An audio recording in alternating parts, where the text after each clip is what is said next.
Hello students, welcome to DT Lessons from the House of Navankur। आज हम पढ़ेंगे कक्षा 7 विषय गणित का अध्याय 2। आज हम इसका भाग 2 पढ़ेंगे जिसका नाम है भिन्न और दशमलव।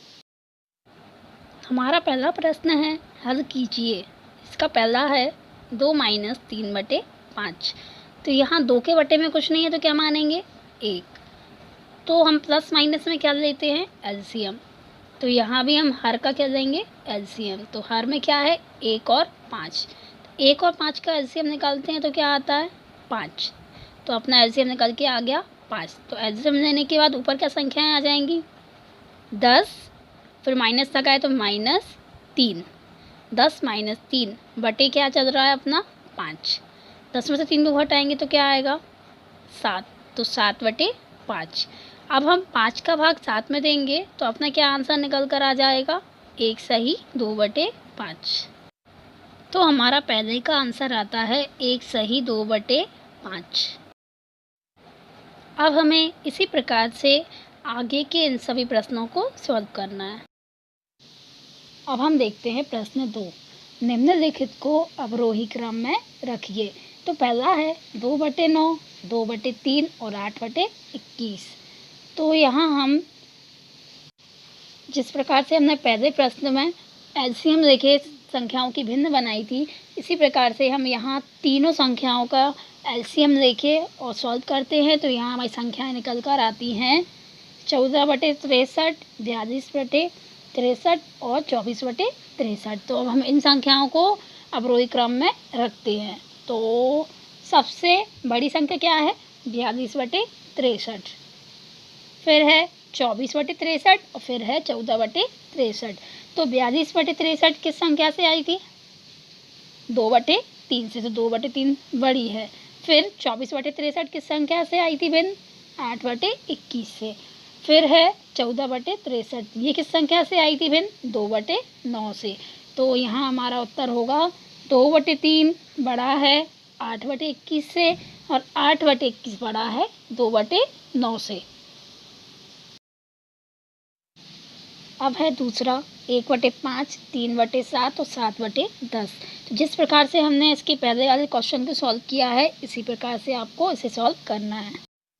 अब है प्रश्न 3। एक जादुई वर्ग में प्रत्येक पंक्ति, प्रत्येक स्तंभ एवं प्रत्येक विकर्ण की संख्याओं का योग समान होता है। यह एक जादुई वर्ग है। अब हम देखते हैं आंसर। प्रथम पंक्ति का योग। तो यहाँ कौन कौन सी संख्या है प्रथम पंक्ति में 4/11 प्लस 9/11 प्लस 2/11। तो हम यहाँ एलसीएम लेते हैं। तो एलसीएम लेने पे क्या आता है हमारा 11 लेते हैं तो ऊपर की सारी संख्याओं क्या हो जाएगा योग हो जाएगा। 4 और 9 13, 13 और 2 15। तो प्रथम पंक्ति का योग आ गया 15/11। ये हमें दिया था। अब हमें देखना है दूसरी पंक्ति का योग। तो दूसरी पंक्ति की संख्याएं हैं 3/11 प्लस 5/11 प्लस 7/11। तो यहाँ एलसीएम लेने पे क्या आएगा 11। और अब हम क्या करेंगे ऊपर की तीनों संख्याओं को जोड़ देंगे। 3 + 5 हो गए 8, 8 और 7 हो गए 15। तो यहाँ दूसरी पंक्ति का योग आ गया 15/11। अब हम देखते हैं तृतीय पंक्ति का योग। तो यह संख्याएं हैं 8/11 प्लस 1/11 प्लस 6/11। तो यहाँ भी सेम संख्या है तो एलसीएम में वही संख्या आ जाएगी क्या 11। 11 आएगी तो ऊपर की तीनों संख्याएं जुड़ जाएंगी 8 + 1 + 6।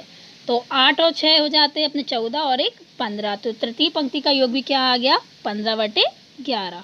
तो तीनों ही पंक्तियों का योग बराबर है। अब हम देखते हैं प्रथम स्तंभ का योग। 4/11 प्लस 3/11 प्लस 8/11। तो एलसीएम 11 आएगा और ऊपर की तीनों संख्याओं को जोड़ देंगे 4 + 3 + 8। तो यहाँ कितना हो जाएगा टोटल 4 और 3 7, 7 और 8 15। तो 15/11 आया प्रथम स्तंभ का योग। अब देखते हैं द्वितीय स्तंभ का योग। 9/11 प्लस 5/11 प्लस 1/11। तो यहाँ भी एलसीएम क्या आएगा 11 और ऊपर की तीनों संख्याएं जुड़ जाएंगी 9 + 5 + 1। 9 और 5 कितने होते हैं 14 और 1 15। तो द्वितीय स्तंभ का योग भी क्या आ गया 15/11। अब है तृतीय स्तंभ का योग। तो यहाँ संख्याएं हैं 2/11 प्लस 7/11 प्लस 6/11। तो यहाँ एलसीएम क्या आएगा हमारा 11, और ऊपर की तीनों संख्याएं जुड़ जाएंगी। तो 2 और 7 कितने होते हैं 9, 9 और 6 कितने होते हैं 15। तो यहाँ हमारी तृतीय स्तंभ का योग भी क्या आ गया 15/11। तो हमारे तीनों स्तंभों का योग भी बराबर आया है। अब हम देखते हैं पहले विकर्ण का योग। बाएं से दाएं संख्याएं हैं 4/11 प्लस 5/11 प्लस 6/11। तो एलसीएम भी यहाँ हमारा क्या आएगा 11, और ऊपर की संख्याएं जुड़ जाएंगी।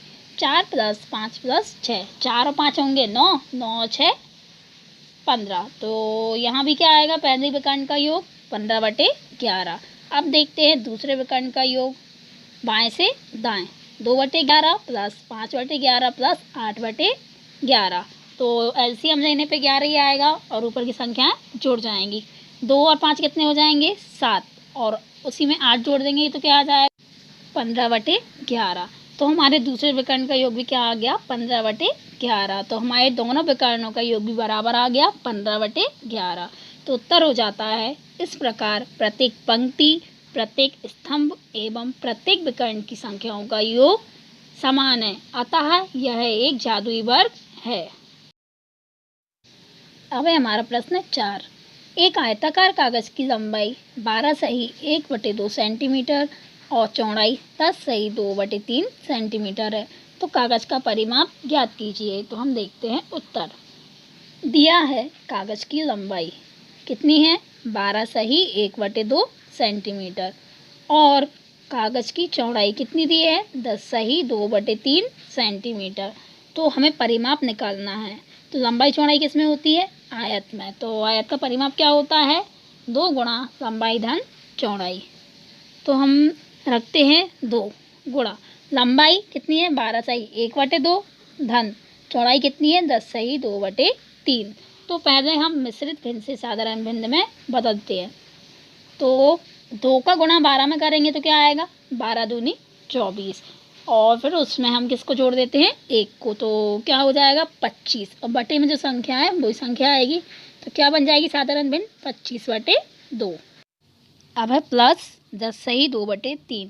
तो इस मिश्रित भिन्न को भी हम साधारण भिन्न में बदलते हैं।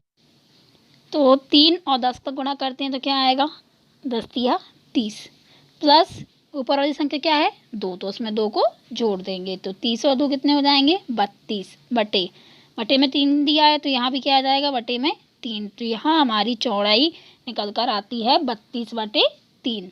तो क्या संख्या बन जाएगी 2 गुणा 25/2 प्लस 32/3। तो यहाँ भी हम क्या करेंगे 2 और 3 का एलसीएम लेंगे तो क्या आएगा 6। फिर नीचे वाली संख्या में क्या करेंगे भाग करेंगे। तो 2 का भाग करेंगे किसमें 6 में, तो क्या आएगा 2 3 6। फिर हम 3 का क्या कर देंगे 25 में गुणा कर देंगे। तो 25 गुणे 3, फिर क्या लगा है प्लस, फिर है 3, और फिर हम 3 का क्या करेंगे 6 में भाग देंगे। तो 3 दूनी 6, तो क्या आएगा 2। तो 2 का फिर हम ऊपर वाली संख्या में गुणा कर देंगे। तो क्या बन जाएगा 25 गुणे 3 प्लस 32 गुणे 2। फिर इसको सॉल्व करते हैं तो 25 गुणे 3 क्या होगा 75, प्लस 32 गुणे 2 क्या होगा 64। तो हमारी संख्या बन जाएगी 2 गुणा 75 प्लस 64/6। फिर हम 75 और 64 को जोड़ते हैं तो क्या आता है 139। तो क्या बन जाएगी संख्या 2 गुणा 139/6। फिर हम 2 का भाग दे देते हैं 6 में, तो क्या आएगा 2 3 6। तो क्या संख्या बन जाएगी 139/3। फिर हम 3 का भाग देते हैं 139 में, तो क्या आती है संख्या निकल के 46 सही 1/3। तो यहाँ हमारा आंसर क्या निकल के आता है, अतः आयताकार कागज का परिमाप 46 सही 1/3 सेंटीमीटर होगा। अब है हमारा प्रश्न 5। दी गई आकृति में नंबर 1 पे दिया है त्रिभुज ABE, फिर है नंबर 2 आयत BCDE का परिमाप ज्ञात कीजिए, किसका परिमाप ज़्यादा है। तो यहाँ हम आकृति दी है। अब हम देखते हैं आंसर। त्रिभुज ए बी ई में, तो आकृति में देखते हैं ए बी कितना है 5/2 सेंटीमीटर। फिर देखते हैं बी ई, तो बी ई कितना है 2 सही 3/4 सेंटीमीटर। फिर देखते हैं ए ई कितना है 3 सही 3/5 सेंटीमीटर। तो हम निकालते हैं त्रिभुज ए बी ई का परिमाप। तो क्या होता है तीनों भुजाओं की लंबाइयों का योग, A B plus B E plus A E. तो इन तीनों को हम जोड़ देते हैं 5/2 प्लस 2 सही 3/4 प्लस 3 सही 3/5। तो पहले हम मिश्रित भिन्न को साधारण भिन्न में बदलते हैं। पहला है 5/2 प्लस फिर क्या है 2 सही 3/4। तो मिश्रित भिन्न को साधारण भिन्न में चेंज करेंगे तो 4 का गुणा करेंगे 2 में, तो क्या आएगा 4 दूनी 8। फिर हम उसमें 3 प्लस कर देंगे तो 8 और 3 कितने हो जाएंगे 11। तो अंश में आएगा 11 और हर में जो संख्या है वही आएगी, क्या है हर में 4। तो यहाँ भी हमारे हर में क्या आएगा 4। तो यहाँ हमारी साधारण भिन्न बनती है 11/4। फिर है 3 सही 3/5। तो हम 5 का गुणा 3 में करेंगे तो क्या आएगा 5 तिया 15। फिर हम उसमें किसको जोड़ देंगे 3 को, तो क्या आएगा 18 बटे हर में है 5। तो 18 के बटे में भी क्या आएगा 5। तो हमारी साधारण भिन्न आती है 18/5। तो तीनों संख्याएं क्या निकल आई 5/2 प्लस 11/4 प्लस 18/5। तो यहाँ हम हर में जो संख्याएं हैं उनका एलसीएम लेते हैं 2, 4 और 5। तो इसका एलसीएम निकालते हैं तो क्या आता है 20। फिर ऊपर की संख्या क्या निकल के आती है एलसीएम लेने के बाद 50 प्लस 55 प्लस 72। तो हम तीनों संख्याओं को जोड़ देते हैं। तो जोड़ने पर क्या संख्या निकल के आती है 177 बटे में क्या है 20। तो 177/20। अब हम 20 का भाग देते हैं 177 में, तो क्या संख्या निकल कर आती है 8 सही 17/20 सेंटीमीटर। तो यहाँ हमारा उत्तर होता है अतः त्रिभुज ए बी ई का परिमाप 8 सही 17/20 सेंटीमीटर होगा। अब हम देखते हैं आयत बी सी डी ई का परिमाप। आयत बी सी डी ई में बी कितना दिया है हमें 2 सही 3/4 सेंटीमीटर और ई डी कितना दिया है 7/6 सेंटीमीटर। तो हमें यहाँ निकालना है आयत का परिमाप। क्या होता है 2 गुणा लंबाई धन चौड़ाई। तो हम रखते हैं 2 गुणा लंबाई कितनी है 2 सही 3/4 प्लस चौड़ाई कितनी है 7/6। तो सबसे पहले हम मिश्रित भिन्न को साधारण भिन्न में बदलते हैं 2 सही 3/4। तो 4 का गुणा करते हैं 2 में तो क्या आएगा 4 दूनी 8। फिर हम उसमें क्या जोड़ते हैं 3। तो 8 और 3 क्या हो जाते हैं 11 बटे हर में क्या है 4। तो यहाँ भी हर में क्या आएगा 4। तो संख्या बन जाती है 11/4 प्लस क्या दिया है 7/6। तो अब हम 4 और 6 का क्या लेते हैं एलसीएम। तो क्या आएगा 12 और एलसीएम लेने पर ऊपर की संख्या क्या निकल के आएंगी 33 प्लस 14। तो संख्या बन जाएगी हमारी 2 गुणा 33 प्लस 14/12। तो हम यहाँ 33 और 14 को जोड़ते हैं तो क्या आता है 47 और 2 का भाग हम दे देते हैं 12 में तो क्या आएगा 2 × 12। तो संख्या हो जाती है 47/6। फिर हम 6 का भाग देते हैं 47 में तो क्या निकल कर आता है 7 सही 5/6 सेंटीमीटर। तो यहाँ हमारा उत्तर होता है अतः आयत बी सी डी का परिमाप 7 सही 5/6 सेंटीमीटर होगा। आयत और त्रिभुज के परिमापों की क्या करनी है हमें तुलना। तो आयत का कितना आया है 7 सही 5/6 सेंटीमीटर और त्रिभुज का परिमाप था 8 सही 17/20 सेंटीमीटर। तो यहाँ त्रिभुज का परिमाप ज़्यादा है, कितना है 8 सही 17/20 सेंटीमीटर। तो त्रिभुज का परिमाप बड़ा होगा आयत के परिमाप से। तो यह उत्तर होगा अतः त्रिभुज ए बी ई का परिमाप आयत बी सी डी ई के परिमाप से अधिक है। अब है प्रश्न 6। सलिल एक तस्वीर को किसी फ्रेम में जड़ना चाहता है। तस्वीर 7 सही 3/5 सेंटीमीटर चौड़ी है। चौखट में उचित रूप से जड़ने के लिए तस्वीर की चौड़ाई 7 सही 3/10 सेंटीमीटर से ज़्यादा नहीं हो सकती। तो तस्वीर की कितनी काट छाँट की जानी चाहिए? तो उत्तर देखते हैं, दिया है। तस्वीर की चौड़ाई कितनी दी है? 7 सही 3/5 सेंटीमीटर। और फ्रेम की चौड़ाई कितनी है? 7 सही 3/10 सेंटीमीटर। इसीलिए तस्वीर में की गई काट छाँट। तो हम तस्वीर की चौड़ाई में से फ्रेम की चौड़ाई को माइनस कर देंगे। तो तस्वीर की चौड़ाई कितनी है? 7 सही 3/5 माइनस फ्रेम की चौड़ाई है 7 सही 3/10 सेंटीमीटर। तो पहले मिश्रित भिन्न को साधारण भिन्न में बदलते हैं। तो 5 का गुणा 7 में करेंगे तो क्या आएगा?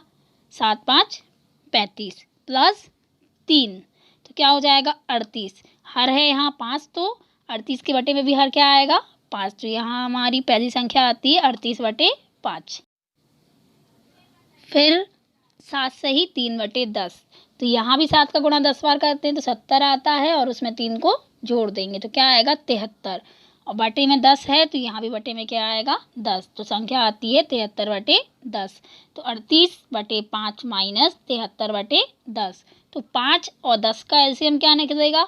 10। और ऊपर संख्या क्या निकल के आ जाएंगी?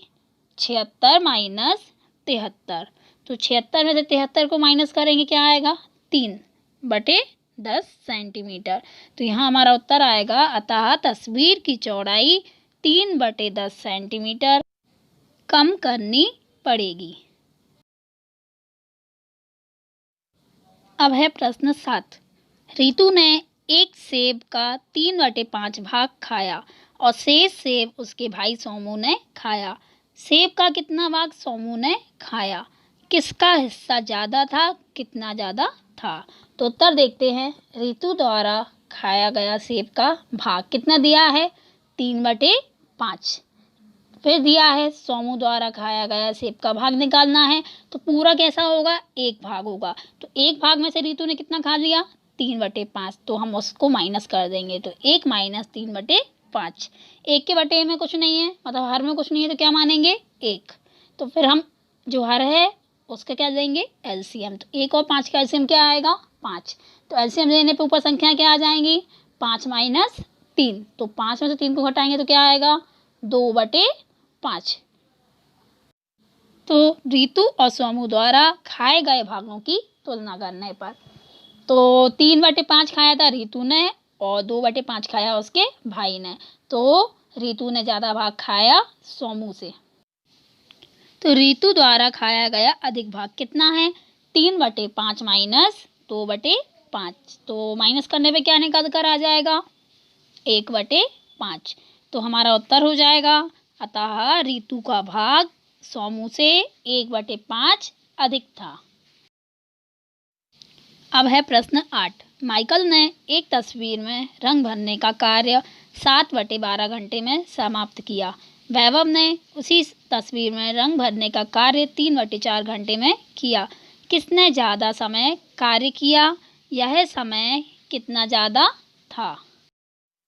तो हम उत्तर देखते हैं। माइकल द्वारा तस्वीर में रंग भरने में दिया गया समय कितना है? 7/12 घंटे। वैभव द्वारा तस्वीर में रंग भरने में दिया गया समय है 3/4 घंटे। तो समान भिन्नों में परिवर्तित करने पर तो 7/12 और अब हम क्या करेंगे? 3/4 में 3 से अंश में भी गुणा कर देंगे और हर में भी। तो हर में समान संख्या आ जाएगी कितनी? 12। तो करते हैं 3 तिरका 9 बटे 4 तिया 12। तो नीचे हर दोनों के बराबर आ गए। तो यहाँ 7/12 छोटा होगा 9/12 से। फिर देखते हैं 7/12 छोटा है। 9/12 किससे आया था? 3/4 से। तो 7/12 किसका था? माइकल का। और 3/4 था वैभव का। तो अपना यहाँ उत्तर आता है, अतः वैभव अधिक समय लेता है। तो कितना अधिक लेता है? वैभव द्वारा दिया गया अधिक समय 3/4 माइनस 7/12। तो यहाँ हर में हमें संख्याएं दी हैं 4 और 12। तो यहाँ हम हर की संख्याओं का एलसीएम लेते हैं। 4 और 12 का एलसीएम क्या निकल कर आता है? 12। तो एलसीएम लेने पर ऊपर की संख्याएं क्या निकल कर आती हैं? 9। फिर दिया है -7, तो 9 में से 7 को माइनस करते हैं तो क्या निकल कर आता है? 2/12। तो यहाँ हम 2/12 में 2 से भाग देते हैं, तो 2 एकम 2 और 2 इछिंग 12। तो क्या निकल कर आता है? 1/6 घंटे। मतलब वैभव द्वारा दिया गया अधिक समय कितना है? 1/6 घंटे। तो यहाँ हमारा उत्तर होता है, अतः वैभव माइकल से 1/6 घंटे अधिक समय लेता है। Thank you students.